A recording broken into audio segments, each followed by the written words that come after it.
All right, let's get going here. Greetings, everyone, and thank you for coming.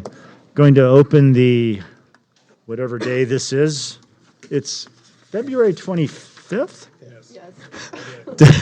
The February 25th, 2025 open session of the Placerville City Council. If you'd all please rise and join in the pledge. I pledge allegiance to the flag of the United States of America and to the republic for which it stands, one nation, under God, indivisible, with liberty and justice for all. All right. Thank you very much. Would you please call the roll? Councilmember Carter. Present. Mayor Clarici. Here. Vice Mayor Gottberg. Here. Councilmember No. Here. Councilmember Yarbrough. Here. All right. Number 3, we have no ceremonial matters. Closed session report. Thank you, Mayor Clarici. The council did meet in closed session today. There was no public comment in advance of that. The council provided direction on items 1 and 2. Thank you. Okay, the adoption of the agenda. Does anybody up here want to pull, change, stretch, or do anything to the agenda? Okay, do we have any public comment regarding our agenda? Great. Would somebody like to adopt this agenda? I'll make a motion to adopt the agenda. I'll second. Whoa. I'll second. All in favor? Aye. Aye, thank you. That was unanimous, by the way. All right, do we have any announcements, presentations to the public? Do we have any announcements? We don't have any presentations. Oh, we do have a presentation. Do we have any brief comments by the City Council? I will start to my right. Just one, this coming Saturday is the El Dorado Trail Cleanup Day. If you're interested in helping with that, everyone's meeting at the bus station at noon for that. Okay, great.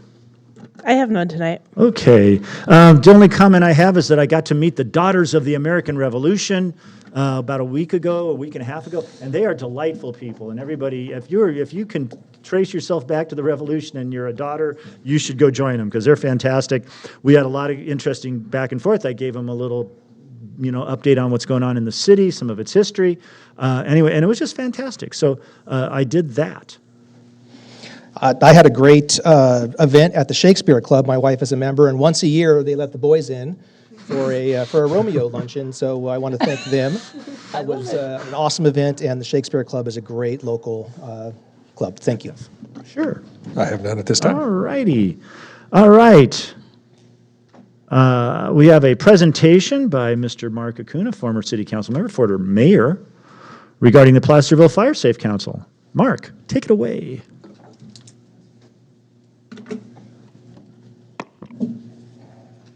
Good evening. Mark Acuna, member of the Placerville Fire Safe Council. Good evening, Mr. Mayor, distinguished council, and distinguished department heads. I'd also like to acknowledge two of the chiefs here that have been a key part to making this event start 4 years ago. So good to see both of them this evening also. I'm here to give you guys a brief update on the work that we're doing for the 4th annual Placerville Wildfire Safety Day, which will be on April 26th this year. 681 Main Street, Midtown Mall, from 10 a.m. to 2 p.m. We currently have 23 agencies confirmed that'll be attending, and they range from your typical fire agencies through a couple of different insurance, fair plan insurance experts, if you will, as well as the usual folks that help you with the fire hardening, is because we have to not only trim the brush, but you've got to find a way to get rid of it also. So we hope to have answers for all of those things in attendance again this year. We hope to also have the El Dorado County Animal Services in return. They have to wait to verify their staffing, but we hope to get the okay from them also, so that would add a 24th attendee. New this year is the Espresso Yourself 2.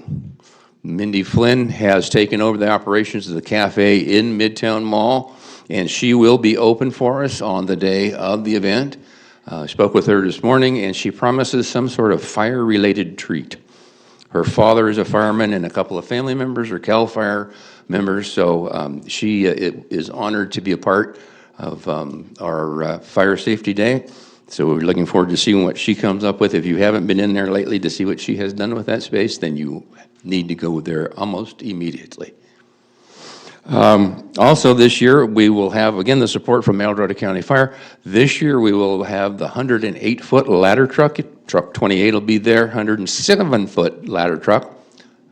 That'll be our flagpole, and I'm working on trying to get a messaging sign also. I spoke with the chief earlier this evening. El Dorado Hills Fire Department will again be helping us with the fire simulation table. We will have a separate suite for that set up again so that the viewing will be premium. It is extremely popular and very realistic. My question to Chief this evening was, would we be able to get the Pay Fire, the one that threatened the airport, on simulation? And he assured me that we'll be able to get that accomplished. And what we'll do is we'll put the typical afternoon breeze out of Weber Canyon on the fire, which was a missing component back in July when that fire struck. And I think we'll all be amazed at where that fire will end up. So I'm looking forward to seeing that on the computer only. So we appreciate all of that cooperation. As we move forward, I want to thank David Zielinski and the crew under his leadership. We've been working hard at getting this organized. And our goal this year, just in case you're wondering, is we would hope to see 600 folks attend the event. So with that, I would be happy to answer any questions that you might have. Well, thank you very much. Are there any questions? Are we going to be able to knock over things with a hose? That was fun. That was a lot of fun. You know, even a partially charged fire hose and a cone. Mr. Mayor, since you've asked for that, I will make sure that it happens. Your hands are on that hose early in the Yeah, demonstration. it was quite a treat. No, Anyway. it is a fun demonstration. Yes. I know CAL FIRE, their crews do that when they go out, and I know County Fire will have both agencies there, and it is in my plan to again knock over things with water. Thank you very much. Do you have any questions over here? Comments? It's a great thing. Everybody should go, and it's very informative, and it's just a great demonstration of all the fire awareness stuff that goes on, and it's just a good thing for the community. So thank you very much, Mark. And yes, there looks like there's one more thing. Yeah, thank you very much. And the commission or the council wants to thank you for your support, the Fire Safety Council, and also some of the work that we're doing is in the FAIR plan and the fire safe communities. That does allow for discounts, and I have been the recipient of that now for 2 seasons. So we're all working together to make towns safer because we have a big sphere of influence. Okay. Thank you for your support. Great. Does anybody want to comment on fire safety and this event?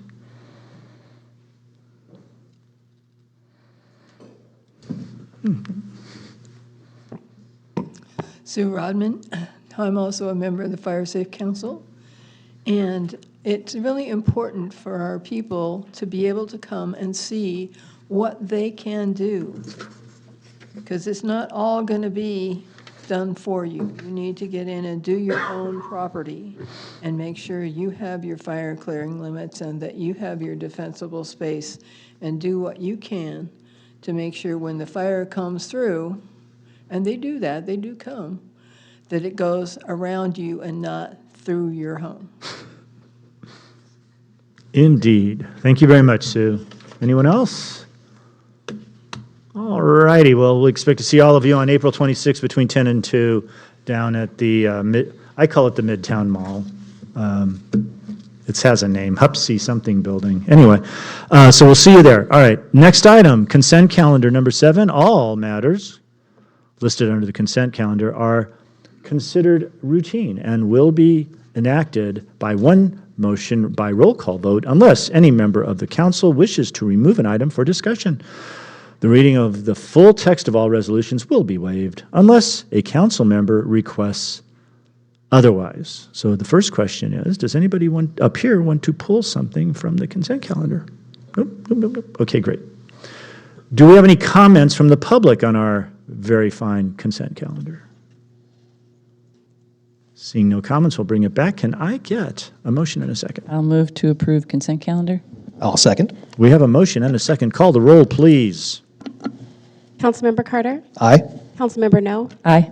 Councilmember Yarbrough, Aye. Vice Mayor Gottberg, Aye. Mayor Clarici. Aye. Thank you very much. All right, item number 8, public comment, non-agenda items. Non-agenda items. This portion of the meeting is reserved for persons wishing to address the council on any matter not on the agenda that is within the subject matter jurisdiction of the city council. State law prohibits the council from acting on any items not listed on the agenda except by special action of the city council under specified circumstances. The mayor reserves the right to limit the speaker's time to 3 minutes, which I will. As I say, follow the golden rule. Don't say anything you wouldn't want to have somebody say about you in a public comment period. So, we've got a line. All right, Marion, Pledge to follow your rules. there you go. Marion Washburn, resident of Clay Street, Bedford Street, Lincoln Street neighborhood. And I'm here with a topic that was related to the last speaker about fire. It's spring, as you might all notice, and summer follows spring, and fire season comes along with it. What I'd like to point out is how much improvement our citizen groups in conjunction with the city have done as far as brush clearing and the vegetation clearing. Every once in a while I drive the city and am really impressed with how much work has been done by individual owners. But I'm here actually to talk about one of the things that needs to be done that we can't do for ourselves.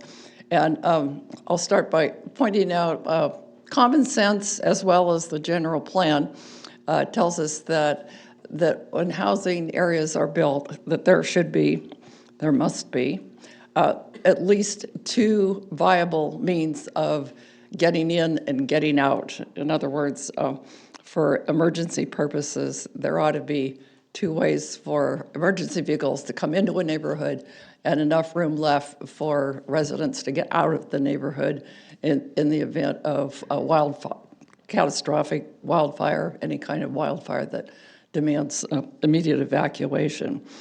And as a student of the history of the Clay Street Bridge project, I am aware that as far back as the 1980s, that the widening of that bridge for those purposes that I've just spoke of was approved, and over the years, funding was put in place, general plan language was very strongly put in place.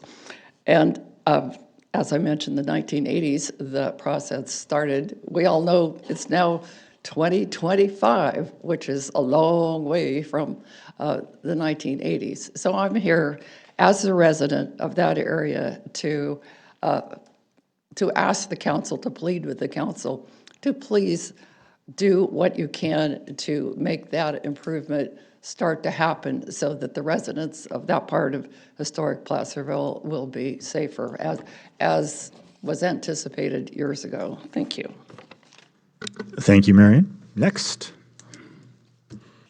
Hello, Hi. my name is Anthony Middleton. I'm with Hangtown Little League. This is kind of an update at Rotary Field. We did a new renovation. I have photos. I don't know if you guys can. No, here, yeah, we'll get them. Thank you.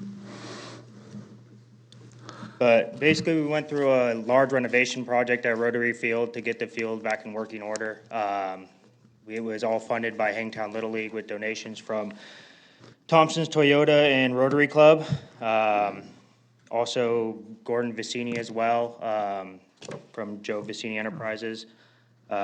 He donated all his work to that field. And again, Thompson's and Rotary Club has helped out with us. Also, for just labor out there, the coaches, the parents, Local 104 helped out as well. And then thank you to Dennis too for helping us out through all the, city obstacles we had to get through to get that going.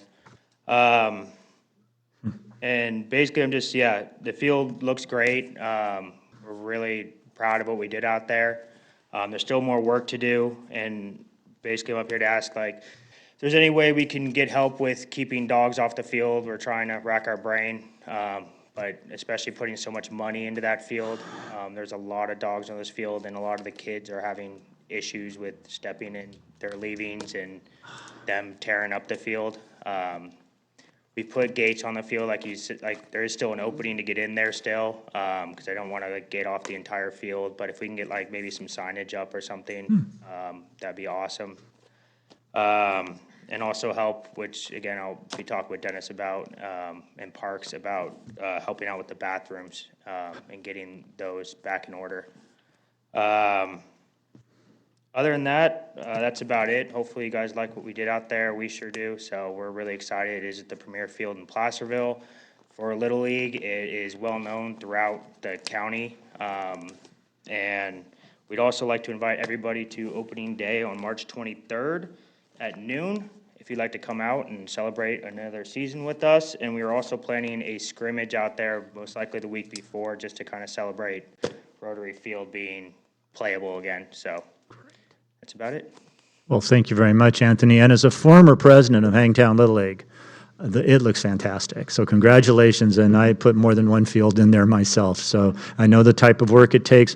And the same people that were helping you were helping us 30, 20 years ago. So good job. Thank you very much.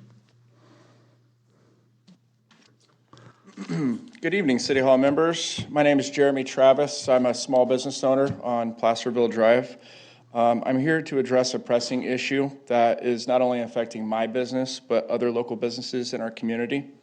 The current restrictions on signage and advertising have made it incredibly difficult for us to attract customers and sustain our businesses. After driving around to check citywide compliance, I have found many A-frame signs, banners, and full window coverings, types of signs that we have been not allowed to put up and in some cases have been forced to take down. When approaching these businesses, they mentioned they have never had the city visit them nor received any fines. This inconsistency in enforcement is not only unfair, but also counterproductive to the economic growth of our city. Small businesses are the backbone of Placerville's economy. We generate tax revenue, we create jobs, and contribute to the vibrant community that we all cherish. However, the current signage regulations hinder our ability to thrive and grow. By limiting our advertising options, the city is inadvertently stifling the businesses that contribute to its financial well-being.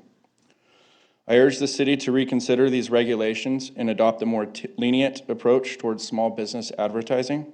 Allowing us to use A-frame signs, banners, and other forms of signage will not only help us attract more customers, but it will also boost the city's tax revenue. In a small city like Placerville, every dollar counts. And supporting local businesses should be a priority. Thank you for your time and consideration. I hope we can work together to create a more business-friendly environment in Placerville. Thank you, Jeremy.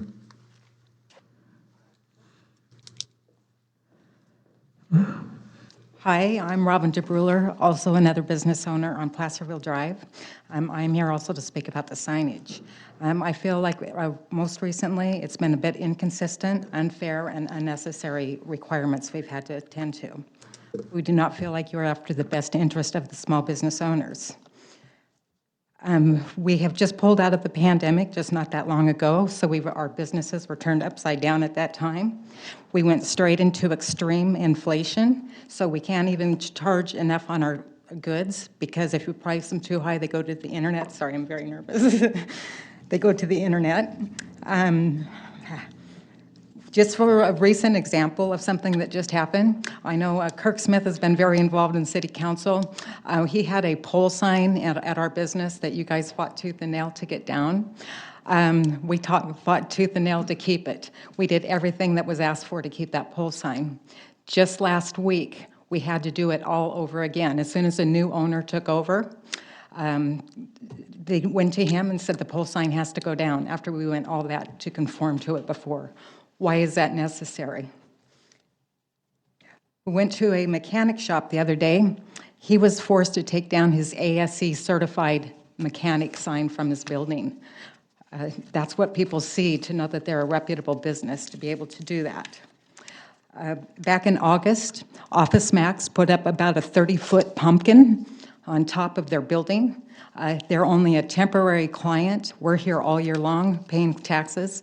They put that giant pumpkin on top of that building for 4 or 5 months. Nobody did anything. If I put that pumpkin on top of my building, I would hear from the city, I'm sure, within 1 day. Another thing that I've noticed is the pole banners that the city has out promoting historic Placerville. Any way you look at those pole signs, they're banners. The city thinks they're important enough to put banners up, but they don't find our value to put banners up. Also, real estate signs and political signs are allowed on every corner, on every street, at any season. Why is it more important for them to be able to advertise than us? They've got the same purpose as we do, to advertise their business and their houses. Walgreens, Rite Aid, Kentucky Fried Chicken, Big Lots, Office Max, UPS, Cascada, Arians, Columbax, Heyday, Rockefeller, just to name a few, have been taken down, and that's a lot of tax revenue that's been taken out of the city. We're wondering if maybe you're trying to compensate for some of that revenue from all of those large box stores leaving the town.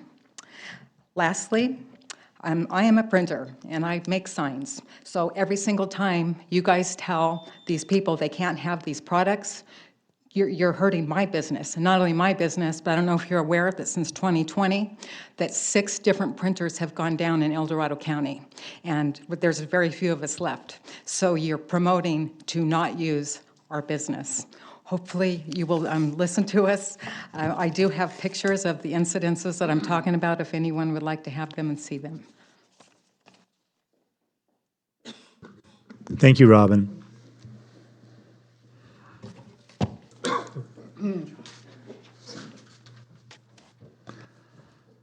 Hi, everybody. My name is Ken Feudernick. I'm a longtime resident of this city, and I'm a newly elected trustee on the El Dorado County Board of Education, and I help lead an initiative called Bridging Divides El Dorado. I'm here to share a bit about our bridging work and ask you to consider 2 suggestions. The short version of our Bridging Divides mission is that we seek to strengthen our community through better conversations and healthy conflict. Hundreds of county residents, including many civic leaders, even some of you, have participated in one or more of our events. I recently had the honor of speaking with someone named Tim Shriver. You may know that he's the nephew of John F. Kennedy and Robert F. Kennedy. He co-founded an organization called Unite. And in our conversation, he said, the toxic divides in our country are not due to our disagreements. Disagreements are healthy in a democracy, and we've always had them. Shriver believes, and we at Bridging Divides believe, the problem is contempt. So to help address the contempt problem, he developed something called the Dignity Index, and you'll get a copy of it shortly. It looks like this. It's an 8-point scale representing the way we regard others. The bottom items on the index point to the way, or the upper items point to the ways we regard people with dignity. The bottom 4 items point to ways we regard others with contempt. A growing number of civic leaders across the country and residents have pledged to operate in the upper half of the index. We are asking civic leaders in El Dorado County to consider doing the same thing by making this simple pledge. As a resident who loves El Dorado County, I'm convinced we need healthy debate, and that healthy debate cannot happen without dignity. Therefore, I pledge to do all I can to treat others with dignity, not contempt. Well, even if you believe you already do this, we think it's still worth stating publicly because it sends a powerful, unifying message about what you are committed to and what you hope others will commit to. So here are the 2 suggestions I'd like to make. One is that you make a pledge yourself as a resident and a civic leader, which you can do on our website, which is in the handout. And then 2, adding dignity language to the public comment section of your meeting agenda. That's this highlighted section that we're all looking at out here. And for example, you might say, our council believes we need healthy debate and that healthy debate cannot happen without dignity. Therefore, we urge you to regard others with dignity, not contempt, as you share your perspectives with us. And finally, the handout you have includes the pledge I read, the 2 recommendations, and the Dignity Index and a variety of other resources related to the work that Shriver's doing. Thank you, Ken. Thank you. Next. Hi, my name is Josh Amy, and I'm here to also address the signage issue on Placerville Drive.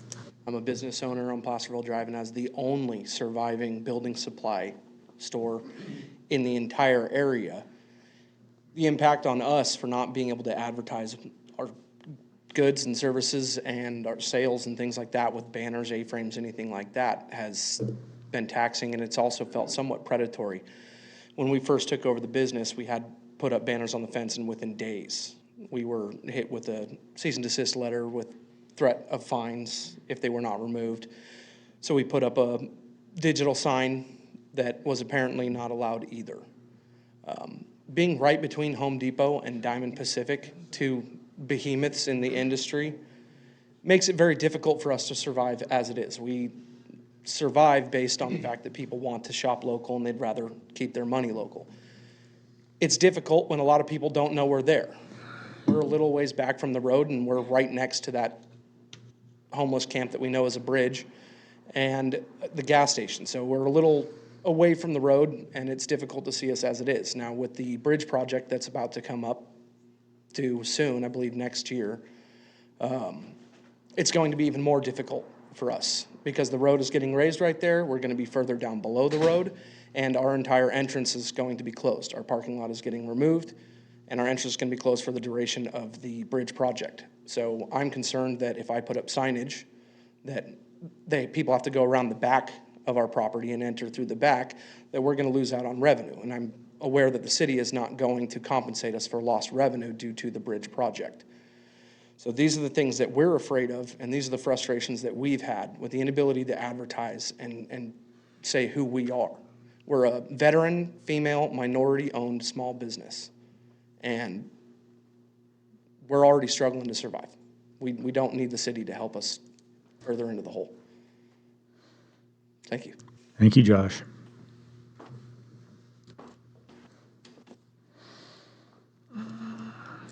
Good evening. The city of Placerville has, over the years, entrusted the El Dorado County Historical Museum with numerous records to ensure their safekeeping for contemporary researchers and those that will follow. Today, unfortunately, those records are not accessible because the museum was closed in late December when its administrator was placed on leave. That closure has caused many researchers like myself to revisit a long-standing concern about the vulnerability of the museum's collections, a concern that was given a public voice in 2003 when the El Dorado County Grand Jury issued a report revealing it had made a surprise inspection of the museum and discovered it was without a fire suppression system. That discovery led the grand jury to issue a public recommendation that the museum take action and remedy the situation in order to protect valuable artifacts and irreplaceable records. 22 years later, the museum is still without a fire suppression system, thus dramatically increasing the chances of extensive losses in the event of a fire. Adding to that concern about the museum's protection of its holdings is this. A few weeks ago, Chief Cordero kindly responded to an inquiry about what inspections had been conducted at the museum in the years following the grand jury's report. He said that a search of department records had failed to turn up any evidence that a fire and life safety inspection of the museum had been conducted since the issuance of that 2003 report. Tonight, my hope is that you might bring to mind Placerville's 1861 courthouse fire that resulted in the massive loss of city and county records that left a gaping hole in the area's rich history. And then, with that in mind, take whatever steps you can that might encourage an inspection of the Historical Museum to help ensure the protection of the city's donated records. Thank you. Thank you very much.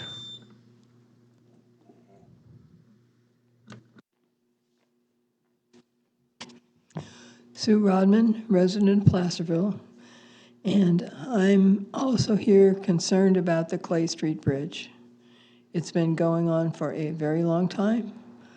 I'd like to know what the progress is and how long before we can actually see something happen. Because I too feel that people who live in those neighborhoods are at serious risk if we were to have a wildfire. We've had a couple of them that were close enough to raise the hackles on the back of your neck if you were thinking about where those fires could go, because that bridge is, to say it's out of date would be a vast understatement of the problem. It's totally inadequate. It's down to one-lane bridge. I think our brand-new fire truck, I hope, wouldn't collapse the whole thing, but it could. But to get people out of those neighborhoods on that bridge is really problematic. It's got to be, you've got to have a two-lane bridge there. It's got to be replaced. So I'm hoping that everything is going ahead and that there's no further roadblocks in getting that project done. Thank you, Sue. Are there any other comments?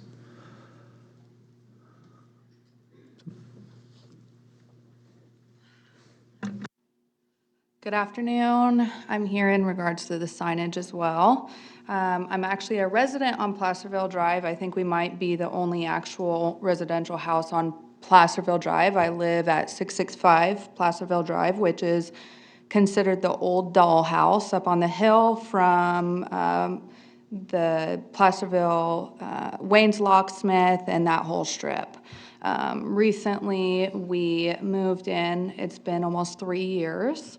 And we've done everything we can to preserve the house, to keep it original, including the sign that was at the bottom of the hill. The sign that was at the bottom of the hill was originally put in over 15 years ago by Sal, and he used it to put the address down there. And it did just have metal numbers that said 665.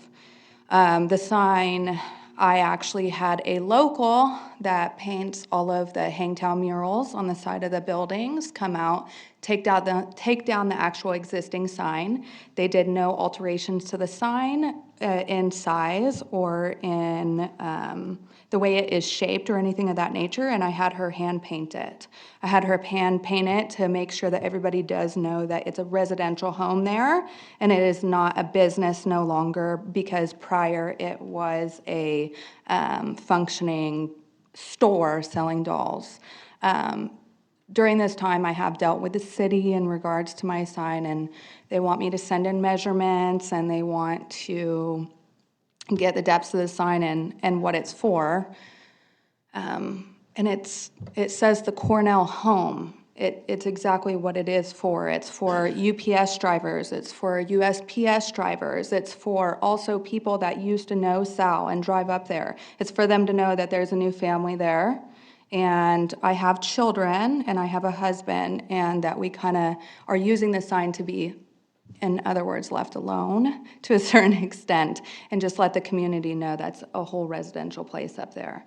Also, if you guys are aware, there's a strip mall down there with Wayne's Locksmith and other businesses, and on the back side, there's other residential homes in the back. So it's also for on the back side of it. There's 18 acres back there attached. So it's also for all of the mail deliveries to know that if you go up the hill, we're the only one on the hill. So everyone that's on the back side, if they're trying to find them, it's easier for them. So I'm also doing it for that. So that's it. Thank you, guys. Thank you very much. Hi. I also, I'm a resident here for 16 years, recent business owner, small business owners, little salon, bought it in October, struggling, and no one would even know that I'm a salon. I'm a little gray house in the middle of a big parking lot that's gray as well. People drive by there, they would have no clue what I am. As I say, I'm already struggling. I've just had it since October, and to take down my signs that I just bought, you know, at $1,100, and now they're no good. So it would be nice if you guys would reconsider the sign issue. It would be detrimental to my little salon. I don't know how I'd stay open. So, thank you. Thank you very much. Anyone else? All right, we'll bring it back up here.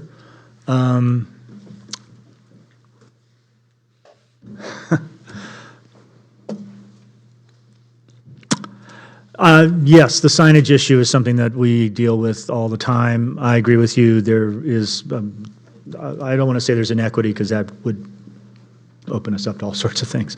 But there certainly, I think, could be I think we should look into it because most of the sign ordinances are created for Main Street and they don't really apply to much of the rest of the city.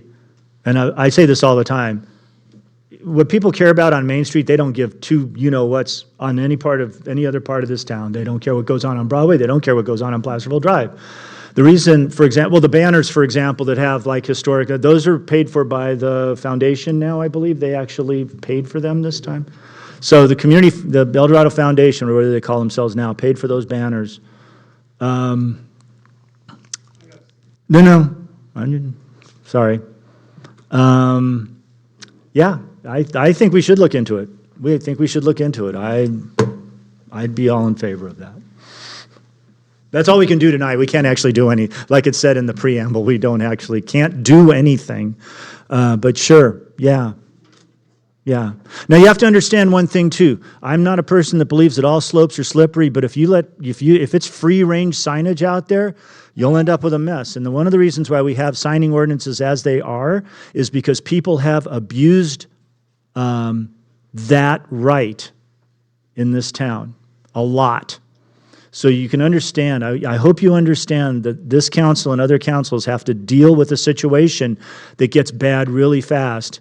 And, someone's name was mentioned who was one of the chief abusers of that privilege. And so just understand that. Anyway, okay, great. Boom. Any written communications? No, Mr. Mayor. And thank you very much for coming. Thank you very much for coming and telling us what you're thinking. It's very important. We all appreciate that. Thank you. Okay.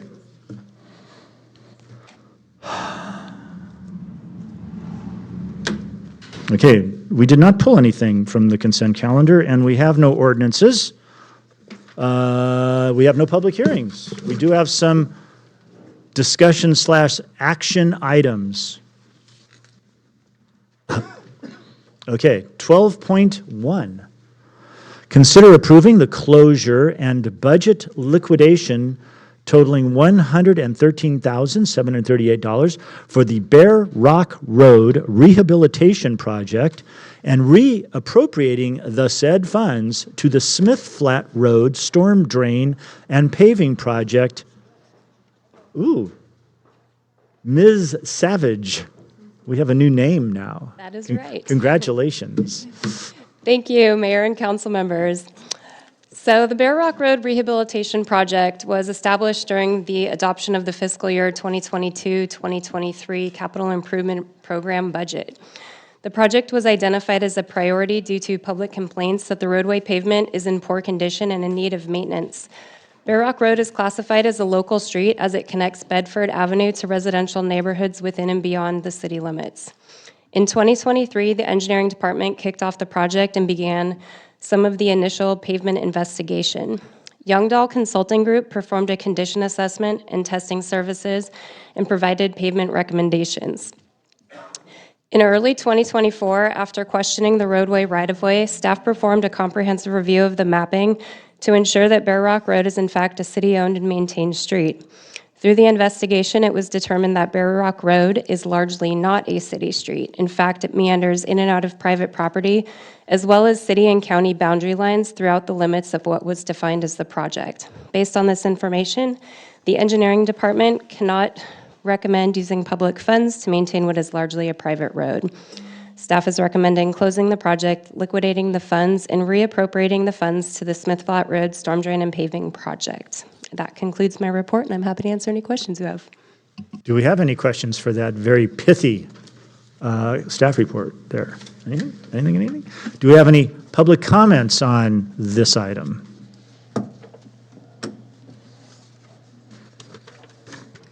Lou Rodman, resident of Placerville. And my suggestion is that before we go doing any public roads, that we make sure that we actually own them and own the right-of-way, that we do the survey first instead of finding out we really don't own it and then having to reappropriate money and having spent several $1,000s before we even knew that it really isn't our road to do anything with.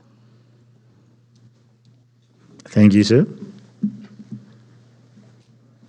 Anyone else wish to comment? All right, let's bring it back up here. Any other questions, comments, ideas? Yes? And that was going to be my question, was is there something, a policy, a procedure that we need to look at to avoid this $11,000 mistake again in the future? Absolutely. I do think we need to do a little bit better effort of making sure that we have an idea of the right-of-way before we begin the projects. We have a really long list of CIP projects, and I have prioritized going through those with a fine-tooth comb and really making sure that we have a good understanding of our right-of-way before we kick off any further work on a project. So we are going to implement some new procedures. Excellent. I just, and if you need us to do anything, please let us know, obviously. Yes, you're absolutely right. Although it is funny because recently we found out a road that you think was one of ours, not this one. And you'd say, oh, of course that road is the city right-of-way. Why wouldn't it be? Turned out it belonged to the school district. And so, something as obvious as that. And so people just kind of operate under the assumption they see the roads, they think they're ours, and then they find out this one here, because it kind of went out into the wilderness out there, was a little different. Anyway, but you're absolutely right, and we need to do that, and it's going to get done. So we've now answered that very important query. Do we have a motion and a second? Oh, I'm sorry. We did public comment. Sue commented. Oh, that's rough, man. You apologize to Sue.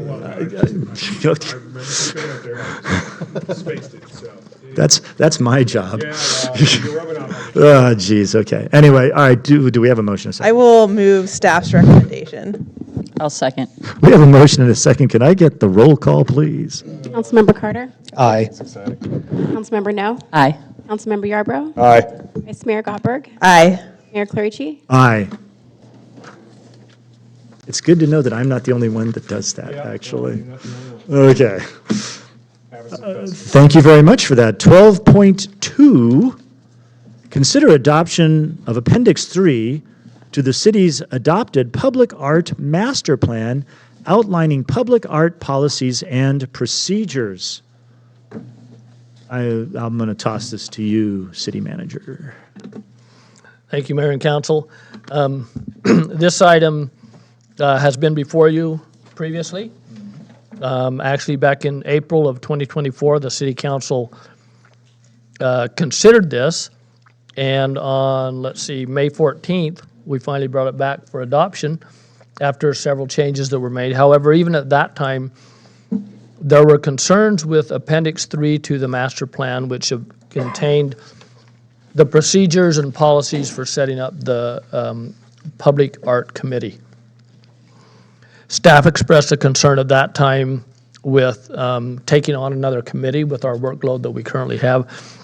And so we asked for, to not take on that workload at this time.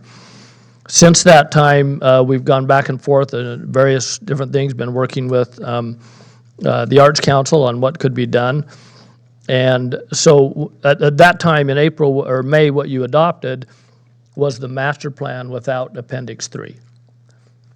So what's before you tonight is to reconsider Appendix 3 as it has been amended. And I need to note that there's copies on the back table, and you've been provided with copies tonight because there were still some corrections that needed to be made to the master plan. And those are provided for you tonight. Primarily just a typo error, such as at one point we had considered using Community Pride as the committee to be the Public Art Council. When we decided not to do that any further, we made changes to certain sections, but we didn't get it done through the entire document.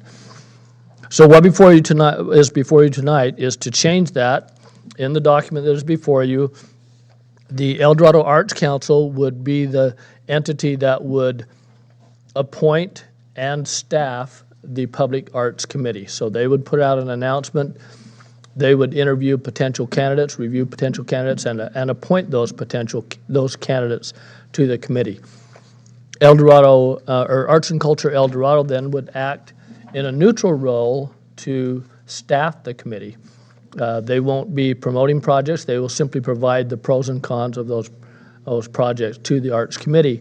The Arts Committee then will make a recommendation for different projects that come before them to the City Council for purchase of art, a new program, a new project, et cetera, that may come before the city. So what we're asking tonight is to adopt that Appendix 3, which outlines the procedures for that to happen, and then that Arts Council will be officially established and can move forward with projects as they come forward. This will be an ad hoc committee, so they will meet on an as-needed basis as projects come before them.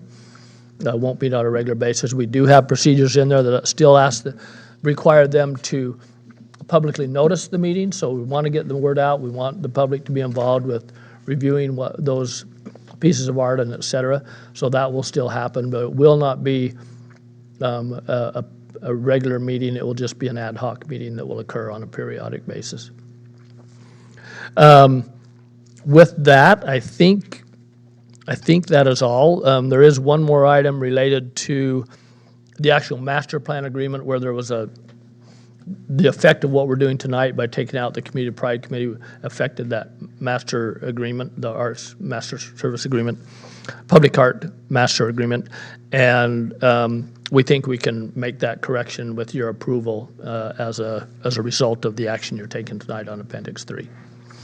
So with that, I will answer any questions. Also, Terry Lamonchek is here from Arts and Culture El Dorado to answer any questions you may have of them. Do we have any questions?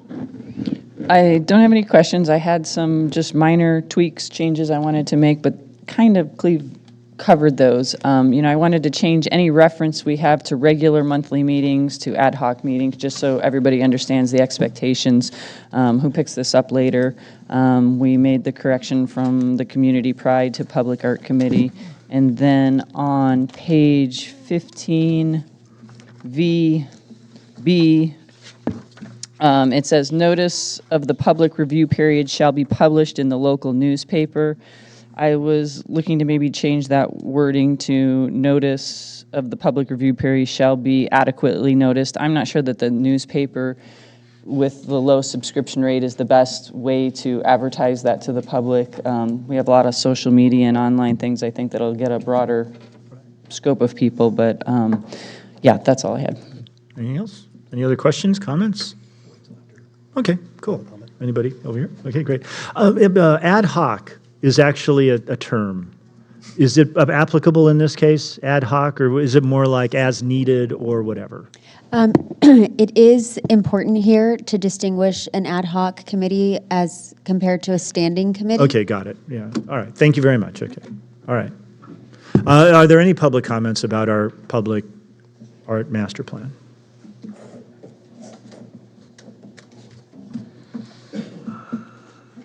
Everybody, Terry Lamonchek, Arts and Culture El Dorado, and I'm just here to thank council, past and present, for the hard work that they did on this, working on this plan, and also and especially city manager's office, past and present, for the work that they did.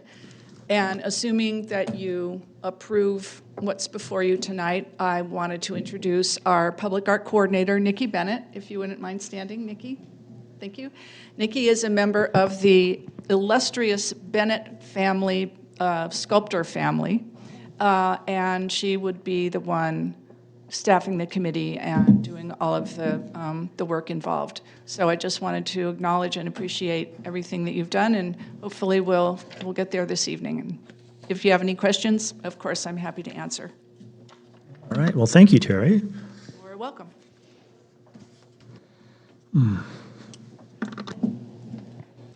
Since Placerville is an old town and has some old people in it, I would say please do notice in the paper as well as on social media.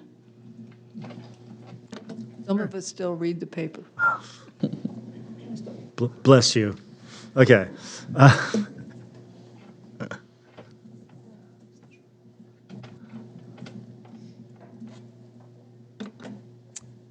Good evening, Mayor Clarici and members of the council. First of all, I'd like to say that Community Pride never thought that they should be the one in charge of this. It made it sound like tonight, so we never thought it would be our responsibility. I'd like to thank the city for being committed to the public art plan. The process that happened was wonderful. The room was filled with people, and people had a chance to put things on the wall. It's the kind of public meeting that I'd like to see the city encouraging more often. And I'm very much in support of the plan that's being proposed tonight for Article 3, and I encourage you to adopt it. Thanks. Thank you, Kathy.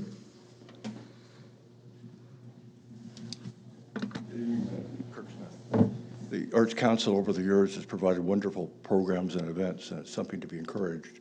It goes back to the very early days of this town. You note the oldest photograph of Placerville shows one building that's clearly marked, the only one that's marked, and it says the Empire Theater, where they provided live performances.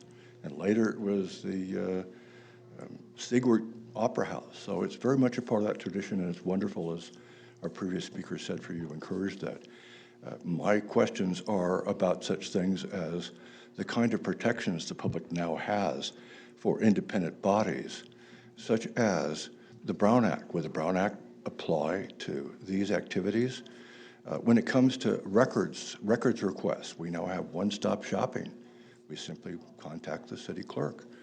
Would their communication systems, records that are kept digitally in writing, be kept with the city's records for us to be able to retrieve? How would that work? And I think that ultimately the responsibility for managing this city rests with the five of you. So I'm concerned about having this delegated to an outside body. It's one thing for them to make recommendations to you. Here's a slate of persons, and leave it up to you. But this is turned over to them when they traditionally provide the role that we think of as an independent body. And how would it be independent when they're ultimately in a position to serve the ones who appoint them outside of the city? So those are the kind of questions I have, and I'm sorry to be late and not able to dwell into this subject more deeply, but those are the questions I have about keeping it truly independent. Thank you. Thank you, Kirk.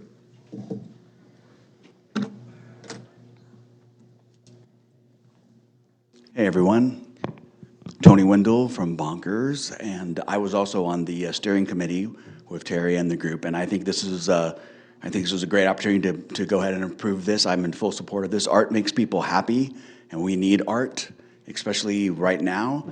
And we have plans at Bonkers to put a mural on our facade as well, and I really want to utilize the committee to make sure that it's the perfect piece of art for Main Street. And I think it would be a great idea to approve this and get this thing rolling. So thank you guys very much. Thank you, Tony, and thank you for helping on the committee. All right. Anything else? Okay. Well, thank you very much. We'll bring it back here. You wanted to wait. So now do you have any questions or comments? I do.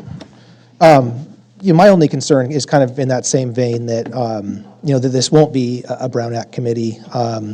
And my thought was, is the council interested in doing, because it's going to be a totally unaccountable body to any staff or elected officials in the city, do we want to, as part of this, ask them to come back and give us an annual update of their activities, or biannual? I don't know how busy this committee is going to be, if they're even going to meet in the first year, but does the council desire any kind of update and accountability from this committee as part of this approval tonight? That's it? That's pretty much Okay, it. good. Yeah. Well, thank you. Okay, great. I'd just clarify a couple of things. This is a committee that can make recommendations to us. The city council is the decision-making body. They cannot make any decisions.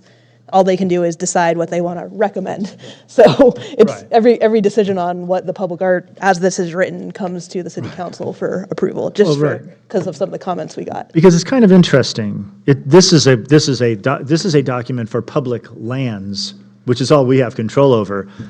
If the Bonkers guy wants to do something with the front of Bonkers, that is a piece of private property that faces into the public square, but is actually owned by someone else, not the city. And I appreciate getting ideas from this committee, but I mean, they can, without opening up a huge can of worms, they can do anything they want with the front of their building, right? I mean, we can't. No signs. Well, thank you very much. They're going to come back in here and hang us now. Okay, great. Yes. Oh, I was just going to say that they would still have to comply with the city's municipal code. Right, there's certain Aside from things. that would Right. not be subject to this. The other thing I think it's important to note is that while this is not a formal standing committee pursuant to the Brown Act, we're really treating it as a public meeting that is open to the public. There's going to be agendas. It's going to be posted on the city's website. The only distinction is that there's not going to be regular meetings, and that's kind of notated by standing committees. They're going to meet on an as-needed basis. Public is welcome to, comment. The work of that group would be subject to Public Records Act requests. Their recommendations, their work product would come before you for consideration, and you would make a decision one way or another. Thank you very much. Okay, so hopefully that has helped with that question. Okay, great. Any other questions? Any other? Okay, we've had public comment. I have no questions or comments about this at all. Do you have changes? No, she does. You have changes. I think Nicole's just noting as we adopt it with the changes. Oh, okay, well, someone make a motion with that. With my changes and also with Cleve's changes that we correct the community pride committee references in the previous document and change them or eliminate them as relevant. Okay, all right. I will second. All right, we have a motion with changes and a second of that motion with changes. Roll call, please. Thank you. Before you, sorry, Mayor, I just want, do you want to, as part of the motion, you could put in there the request that an annual report be provided to the city council? Yeah, thank you. Or do you want to Thank just leave you, that? Well, my as a guess is, request? I guess it's a matter of how much we trust these people, because imagine they're going to come and want to talk to us every once in a while anyway. But, if we have to put that in there, I'm more than happy I'm to. just suggesting, it's up to you. I'm more than happy to. You have to come to us once a year. Yeah. Make that so. Make it in. Do you wish to amend your motion to put that in? Do we have any objection or comments from the council before we make that? I mean, we're tasking them. I just thought we should at least ask them before we task them. Do you have any issue with a once-a-year annual report just to tell us what you've been up to? If it's nothing, that's okay. Yep. Sure.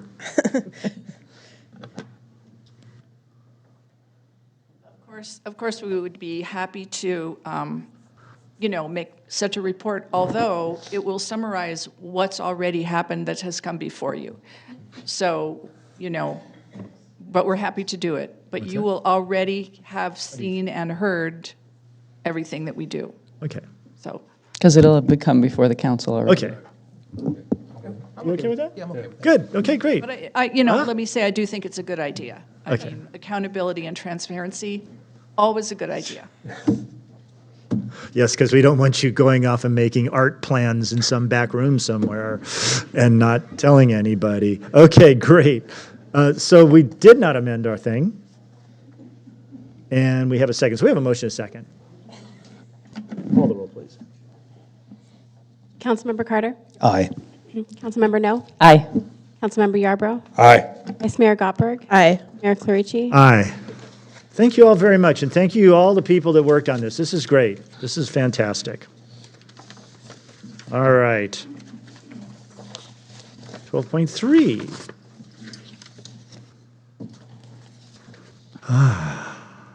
Consider approving the Special Events Resource Guide and associated application packet, policies and procedures on city property. And I'm assuming that this is Mr. Nishihara. Thank you, Mr. Mayor, City Council. Before you tonight is the revised Special Events Resource Guide and associated application. Staff requests recommended approval as written, and your secondary option would be to approve the resource guide with revisions based on feedback. A couple of things I do want to highlight: that this was a great opportunity for us to work not just with the business community, but with city staff. And I'm very thankful to our community service specialist who put a lot of hard work and effort into it. She did a great job. I also want to highlight the fact that this is a living document, and we not only want to be able to regulate a safe, healthy, and fun event, but we want to be empathetic for organizations that may be smaller and understand and educate organizations and or more for-profit individuals that want to be able to provide economic development and support to our community. We want to educate them as well, but then we also want to hold a very stringent line in regards to the framework that we're putting before you tonight in regards to what that enforcement would be, whether it had to do with alcohol provisions, safety, or street closures. Staff had a very good opportunity to take a look at the document before you tonight. There are some other ideas that had come up once the department heads were able to come through it. One in particular was a provision providing the opportunity for our safety personnel, whether it was the fire chief, police chief, or city manager, if there were any situations that were deemed unsafe in the moment prior to the event, during the event, that the city would have the authority to be able to close down and or stop certain events if certain things happen. So we did definitely put some of those provisions in there.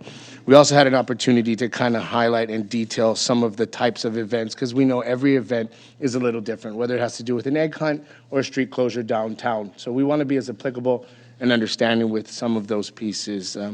With that said, staff recommends adoption with your revisions or as written, and I'm available for questions if you have any. Thank you. Well, thank you very much. Are there any questions for staff at this moment?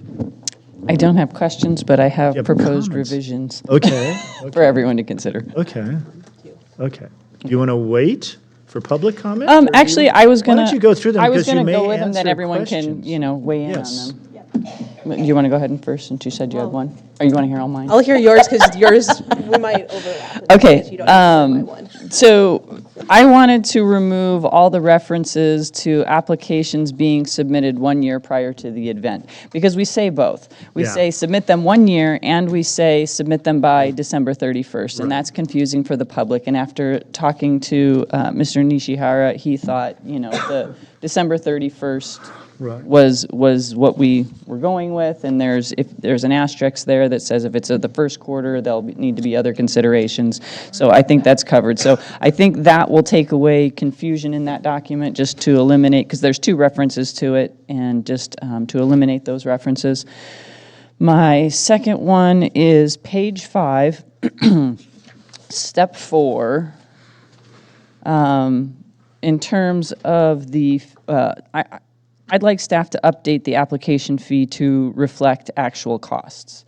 This hasn't changed in as long as I've been around 15 years or whatever, and I don't think that that fee reflects all of staff time and the cost that it takes to process applications. So I think that the Parks Department needs to look at all their rental fees and all things, but before we approve this, I just want to note that that needs to be updated and reflected. On page 6, reference to Main Street events, did we want to make some sort of notation for seniority events that have been going on, whether that be, they've continuously operated for 5 years or some sort of, because, so if they get all these applications, obviously, there should be some seniority, I'm thinking. That's just a recommendation. Let's see, page 7.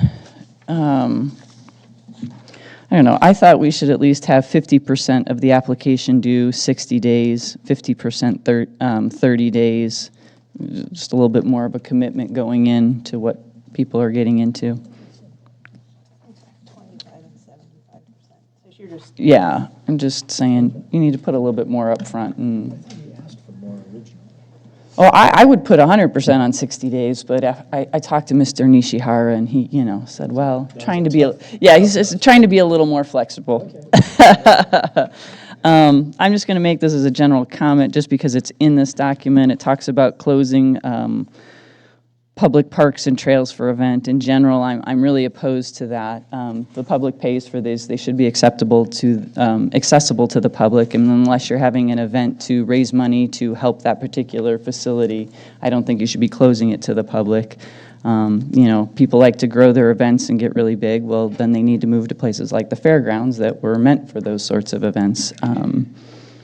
And then just another note, which I kind of brushed before, rental fees need to be updated on all the parks and trails and buildings that we do. We haven't been updated in a really long time, and I don't think they really reflect the cost of our staff and what people are getting, and we are subsidizing all of these rentals until we're covering our costs. And that's all I have. So the one thing for me in terms of a change was on page 6, and it was just the ordering of the phrasing, I think, was a little confusing. It was the sentence that said a maximum of 9 closures annually downtown. I'd like to move that after the sentences that says the permitted amount of full street dealers should not exceed 8 unless a written exemption, just because I think we're talking about 9 with the exemption, but you get like 2 sentences in and you first read it and you're like, is it 9 or is it 8? So that was just one kind of thing. And then I guess I had a question that came up with one of your requested changes related to closing the trail. We do have things like the Spirit of Benny Run that is very much it has to go on a trail. Right, we don't close the trail to the public for that event. That's my point. Okay. Some people want to come in and they want something all to themselves. And if the Spirit of Benny were to get to a level where our staff says, well, now this is unsafe for public, well, I think we should talk about that, because the Spirit of Benny isn't doing anything to benefit the city of Placerville or its residents. It's nice that we have that amenity for them to do that fundraiser for their thing, but we shouldn't be closing it to the public so that they can raise money for their private organizations, in my opinion.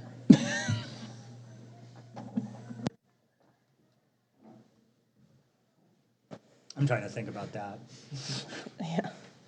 Yeah, I mean, it's nonprofits that are in the city that they're raising money for. Yeah, so I mean, we let other things close for nonprofits that are raising money in the city. And we really haven't had that issue. I'm just making that as a general statement, because it has historically, we've seen, hey, we want to close Main Street because it's way cheaper than doing it at the fairgrounds. Well, that's partly because we haven't looked at our pricing and are really covering our costs and giving people actual costs of running events. But also, when people, I want to have this birthday party or whatever, and that's just my general feeling, and I was just putting it out there.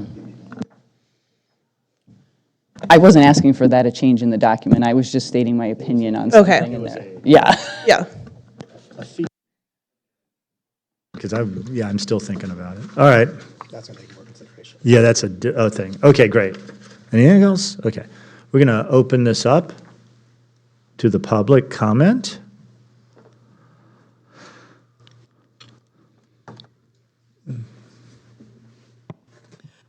Sue Rodman, and I have waited a long time for us to get a handle on these special events, and I am really glad to see this. And I only had one complaint about it, and it's basically the same one that Jackie has, is that in one place it says you have to have everything in a year in advance, and another place it says December 31st, and they don't always jive. So, make up your mind. Is it going to be December 31st, or are you going to do it a year? And then another place that says you can't do it more than a year in advance. So we need to straighten out the time frames there a little bit. But I am really glad to see us trying to get a handle on special events finally. Thank you, Sue. Anyone else? Okay. We'll bring it back here. With the changes suggested, not that last one that we were all thinking about, but other things, can we still pass this and just have staff update costs and that kind of thing? What do you think? Yes, you would Okay. just have to include that direction in your motion. Great.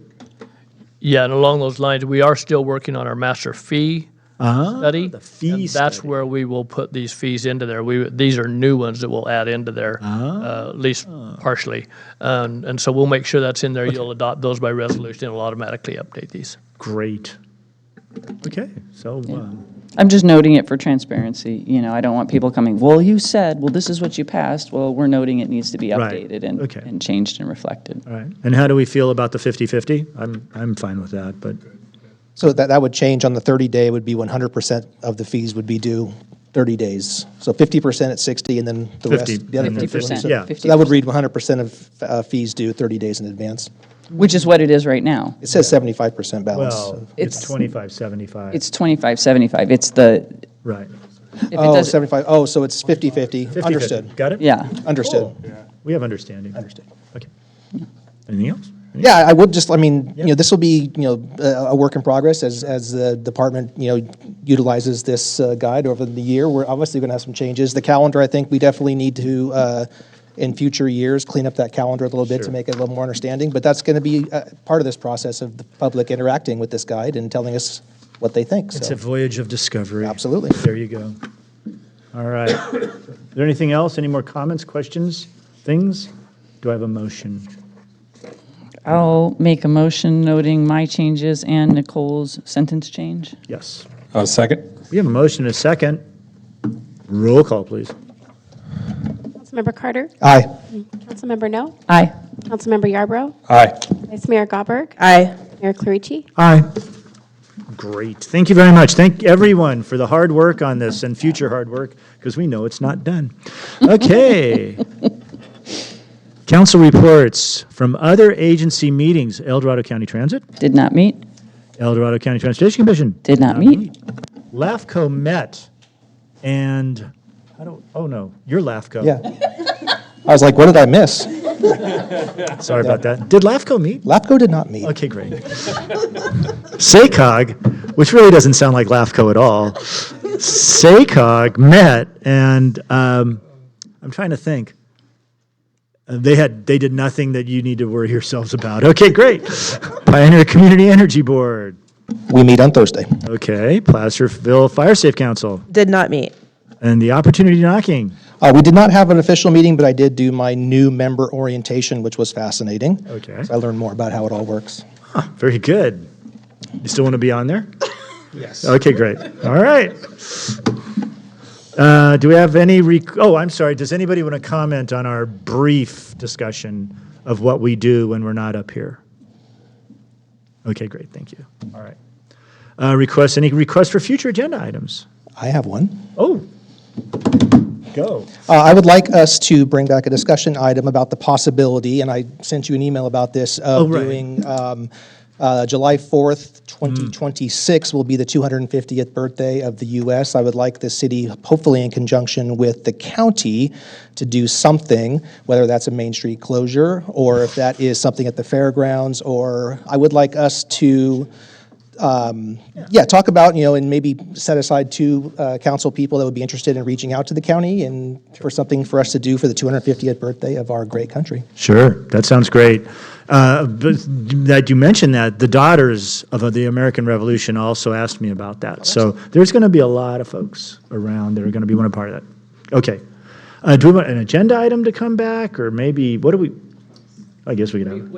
What do you want in an agenda item, or just something, let's think about that. Yeah, I mean, I guess it would just be, it wouldn't be an action. I'm not sure exactly how to structure that, but I would like to have officially, possibly at least 2 council members that you guys empower to talk to the county and to reach out to businesses and gauge interest and, have some kind of an official okay from the council for us to pursue an event.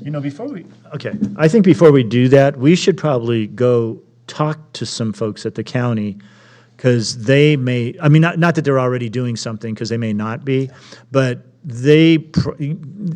what we're going to discover is there's already people thinking about it, so we need to kind of organize our thinking, and then we can come back with a thing. It's a cart and horse scenario. Yeah. I didn't want to reach out to anybody in an official capacity without talking to or having approval from my fellow council members. Go forth and reach out. You can do you just can't say that John said it's a good idea. Okay, I know. I'm sorry. You can't say anyone else because we just talked to each other. Okay. No, that's good. And this is very important, and it's something we need to deal with. Okay. Any others? 14? Do we take public comment on that too, or does I guess? Technically, any agenda item. Does anybody want to comment on this idea? Okay. I'm sure they all think it's a great idea. They just don't want to comment on it. Okay, city manager and staff reports. The 15.1, receive and file the January 2025 police report. Chief Wren, what's up? Mayor, well, as you know, I was gone most of January, and I was surprised to see that the police department functioned just fine without me. It was a shock, but the men and women did a great job. As expected, it just shows that we have a solid team and our continuity of operations continues. It's not one person, but it's the group that comes together and makes it happen. So things were pretty flat in January, which is good in our business. Doesn't mean that anything really spiked. As the weather starts to get warm outside, you'll see a change in our patrol posture. You'll start to see more of us in those areas where people recreate or out on foot. I know this week, I don't know for sure. I know tomorrow and Friday they're going to be up on the trails with the UTVs, and I think on Saturday morning as well, because we got that event up there. So, okay. Other than that, I'll answer any questions that you have. Do we have any questions for our police department? Okay. I will ask for comment at the end of 15. Okay. All right. 15.2, receive and file January 2025 Fire Station 2025 Run Report. Chief Cordero. Thank you, Mr. Mayor and Council. Within your packet, you'll see the run stats for Station 25, Engine Mag 25 for the month of January. On the front cover, I will draw your attention to the photo on the bottom right. On the left of that photo is Engineer Tracy Kroll. Tracy worked at Station 25 on the B shift for a few years as a firefighter paramedic before her promotion to engineer. She now works out at Station 72 in Cool. Seniority has its privileges or disadvantages, depending on how you look at it. And on her right is Captain David Gomez. Captain Gomez also worked at Station 25 on C shift for about 4 years up until his promotion, and now as a captain, he's working at Station 19. But with some of our recent retirements and things like that, there's been, this is now 4 promotions come out of Station 25. Very good. Good to hear. And I'm assuming everything else is just fine. Everything is just wonderful. We now have our backup ladder truck at Station 26, to the dismay of the PD. And it's white. I apologize.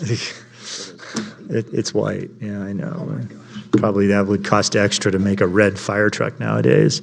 Another agenda. Well, didn't they just ban the red color? No, you're making that up. Talking about the dye. Oh, okay, great. Well, you know. Da-dum-bum. Okay, 15.3. Development Services Department's development and / permitting statistics for the month of January 2025. Mr. Cahill. Thank you, Mr. Mayor, members of the City Council. January, in terms of building and planning activity, is seasonally slow, a little slower than normal even, but some good news, 9 applications, building permit applications for new homes as part of the Sutter Ridge subdivision are under review and we expect to be issued, so that's always good to see. That pretty much wraps it up on development services. The tobacco ordinance, tobacco retailers ordinance that you all discussed in December. I've watched the meeting several times now to understand the direction. Wow. And you do? That's great. Worked with the city manager and city attorney. We're going to meet on Friday to go over the draft ordinance, and I expect you'll see that in March, that ordinance. And then we've also worked with the El Dorado County Association of Realtors.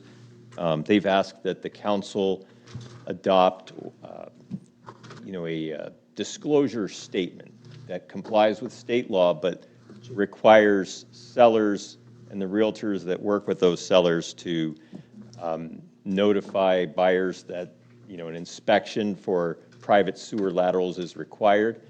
And so we have a draft of that disclosure statement that we did send to Kimberly, who's the government relations person for EDCAR. And so we're waiting to hear back from her, but I expect we'll have that before you as well in March. Cool. That wraps up my report. Thank you. Okay, have any questions? Okay, well, great, thank you very much. Is there any public comment on our very nice city manager staff reports in item number 15? Okay, they obviously think you're doing a great job, all of you, with their silence. Okay, number 16, upcoming items, you can read those, and otherwise we are now adjourned. Go home, have dinner, cocktails, whatever.